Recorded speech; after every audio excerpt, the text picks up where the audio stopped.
Hey folks, it's your man Manny, and I'm out here in the morning with almost 13-year-old Akita mix named Kai that I got her when she was 6 or 7 years old, and I got this husky Akita chow mix that's 1 year old. And I want to talk about the dog aggression and Akitas and chows and Akitas and chow mixes in particular. That's just something I have had a lot of experience with, owning dogs that despite training, they are dog aggressive. Truly dog aggressive dogs are actually pretty rare. Most dogs are just, they're not really committed to hurting another dog. They're more just trying to make the dog, go away from them, or maybe they're frustrated because the dog won't play with them, or maybe they don't know how to set boundaries effectively with dogs, but they're not really aggressive. And the reason I say that is because within 3 or 4 weeks, or even in a short period of time, it's very easy to get these dogs into a pack of dogs, and you can see that they don't inherently seem to really want to cause problems with dogs. But there's other dogs, some of these chows and some of these Akitas, there is an element of aggression within them genetically. And that, I do think, can't be denied. But how do we handle a dog like that? How do we deal with a dog like that? Do we just tell everybody, all of our friends, oh, he's aggressive, he doesn't like dogs, oh, he's aggressive, and that's our story? Do we, try to suppress that and punish the dog and tell them, hey man, you can't be that way. Like, that's not okay. That's gonna get you in a lot of trouble if you just attack dogs for pretty much no reason.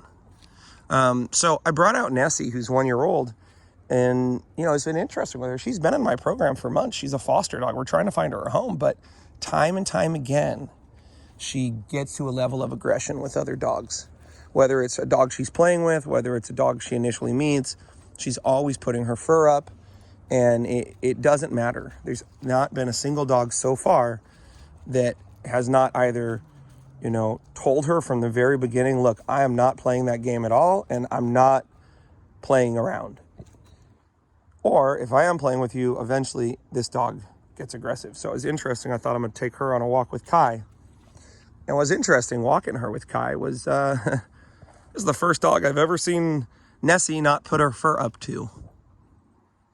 Nessie didn't even go up to Kai. Nessie stayed about 3 feet away from Kai at all times. And let's see what happens when I walk Nessie by Kai. She doesn't have any interest in what Kai is smelling or what Kai is doing. And so there is just a factor here, folks, that I think is being overlooked, that these dogs are not dumb.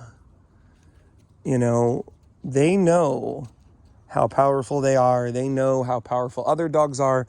They know who's willing to really go there and who's not willing to go there. And it's interesting to see, even dogs that are aggressive, they're able to see another dog that's aggressive and go, oh, I don't want to mess with that dog. That dog might hurt me. And so a lot of times what we're seeing in these aggressive breeds is it's them kind of being opportunistic about the fact that, the other dogs they're hanging around with aren't as fierce or aren't as feisty or aren't as crazy as them. And, if you had raised one of these dogs, maybe with an older dog that was very assertive from a young age, it could show this younger dog, hey man, don't be acting that way. You're going to get in trouble. But if there's no other dog to tell them, and then there's no other person to really tell them, they're just kind of left to their own devices to try to figure out what to do. And so, people are going to be watching this video going, Eric, what's really the point? Man, I'll tell you what, guys, the point is these types of dogs, these primitive type of breeds that have been bred to be dog aggressive or fight dogs, that's a challenge. You're not dealing with your normal dog. And for the average person, I know people are going to watch this video and go, I've got that dog, he's aggressive. I'm going to come over to your house. I'm going to go, no, he's not. He's really not. Most of the people watching this video right now, I got to tell you, if you actually took your dog to a qualified trainer, may not be the first, second, or third trainer you find, but if you took it to a qualified trainer, they would be able to get your dog around dogs and to show you, hey, look, he's not trying to attack dogs. He's with dogs that are fine, that are balanced. He's neutral with them, or he even is now curious and he's trying to play. But truly dog aggressive dogs, you know, your second or your third or your fourth trainer, they're all going to say, yeah, this isn't normal. This is a dog that doesn't really want to be around dogs. This is a dog that doesn't want to play. This is a dog wants to see who wants to fight or who can it basically whoop on. So my heart goes out to you if you have a dog like this, and, you know, it's a dog where your traditional obedience approach, sit, stay, lay down, you know, even using prong collars or the electrics, is not going to fix it. Your approach of, hey, I'm just going to give the dog cookies and I'm just going to tell the dog they're a good boy or they're a good girl all the time. Well, I'm telling you too, that's not going to fix it either. Either one of these approaches in themselves could make it much worse. I mean, you start spoiling a dog like Kai and giving her everything when she's feeling, you know, aggressive towards dogs, and you don't tell her to stop lunging and to stop looking at them like they're snacks. She might think you're giving her all these treats because you like it that she's looking at dogs. You like it that she's growling and lunging. This is not a dog that you're going to fix the aggression with just food alone. But this is also a dog, you take the remotes, you take the you know, the electric collar or the prong collar or the slip lead. You start cranking on this dog, or you start applying a lot of pressure to aggressive dogs, like, and you do it in the wrong way, you're going to make the dog very stressed around other dogs, and you're going to have a dog that's going to go, you know what? I need to fucking attack dogs as soon as I can, because I got to be clear, I don't even want to be around dogs anymore, because when I'm around dogs, I'm getting cranked, I'm getting yanked, I'm getting shocked, and you know what? Fuck this. I'm going to just bite a dog as soon as I can and get the hell out of here. Therein lies the problem. People say, Eric, what do I do? You're saying don't crank and yank on the dog. Don't give the dog, just give them treats and tell them they're beautiful. It's like, yeah, folks, it's true. It's hard. And it really comes down to your intuition and really forming a relationship with this type of dog that's deep, where you are really observant and you're really watching these very small patterns of behavior, and you're really starting with the relationship with a dog like this. It's not about food, it's not about anything other than it is, hey, look, here's how boundaries work with beings, here's how rules work. This isn't about, you know, anything other than this is just how it is. And also, hey, look, like, I will fulfill you. Come on, let's go. I will show you how to be a good leader. I will show you how to be a fair leader. I will, you know, if I have to discipline you, I will be fair.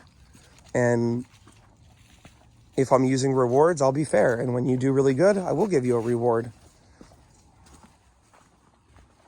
But your emotions in this process with a dog like this, your emotions will really lead you down the wrong path sometimes with a dog like this. And I'll explain a little bit more with the Nessie here, because I got her in here at, you know, whenever 9-10 months old, and she can be super cute, super coddly, super sweet. She jumps up on you. Oh man, she's so funny, she's so cute, she's so sweet, she's so silly.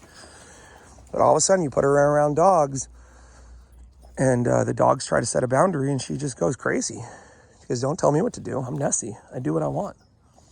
And so what do? You know, you've got to start creating a relationship with Nessie, saying, hey, look, when I say stop, you need to stop. Period. If you're jumping on me and I say stop, you have to stop.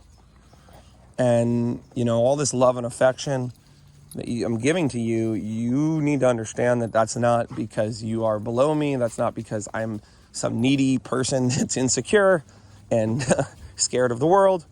No, like, I just like petting my dog. And you know what? Like, you need to do what I say. I'm not just going to pet you. I'm going to handle you. I'm going to brush your teeth. I'm going to look at your ears. I'm going to turn you over, flip you over, all this stuff to help you understand how to trust someone, how to truly trust somebody. You know, using the leash and stuff is also an extension of that. And that's why with dogs like this, no, sit. If you rush into the electrics or you rush into the prong collar, even if you rush in with food, it may give you a sense of security that you don't really have. No, sit. Like, you might think, oh man, this dog's listening to me. He's not listening to you. He just doesn't want to get pronged in the neck. Oh man, he's doing great off leash. Yeah, he doesn't want to get shocked. But the way the dog feels on the leash, the way the dog feels on the electric collar, it is the same. They feel stressed. They feel, aggressive. So, that's just a little bit of a rant and just a little intro. And I'm going to do some more talks on this because this is so common. The primitive breeds are falling through the cracks because these behaviors can't be fixed with traditional obedience.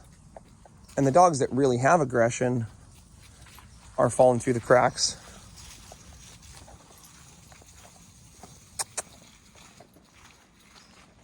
So remember, as always, folks, we don't blame them. We train them. If we love them, we lead them. And we'll see you next time.